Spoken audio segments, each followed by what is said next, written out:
বাংলাদেশের সব মানুষের নাম বদলাতে পারে, বইয়ের পাতায় স্বাধীনতা সংগ্রাম বদলাতে পারে। বঙ্গোপসাগরের পানি সব যেতে পারে শুকিয়েও, গোটা রাজধানী কেড়ে নিতে পারে বুড়ি গঙ্গার ঢেউ।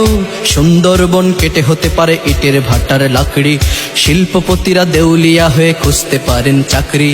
চোর গুন্ডারা পেয়ে যেতে পারে মন্ত্রীর মর্যাদা, আইনের ফাঁকে কালো টাকা সব হয়ে যেতে পারে সাদা।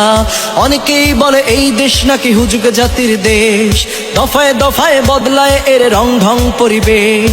তাই বলে ইসলাম এদেশে হুজুগে হবে না শেষ, হুজুগে হবে না শেষ।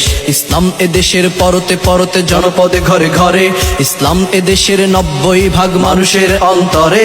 ইসলাম নিয়ে কেউ ছিনিমিনি খেলে এমন সাধ্য নেই, আর কিছু থাক না থাক তবুও ইসলাম থাকবেই। সবকিছু বদলে যাক তবুও ইসলাম থাকবেই, আর কিছু থাক না থাক তবুও ইসলাম থাকবেই। সবকিছু বদলে যাক তবুও ইসলাম থাকবেই।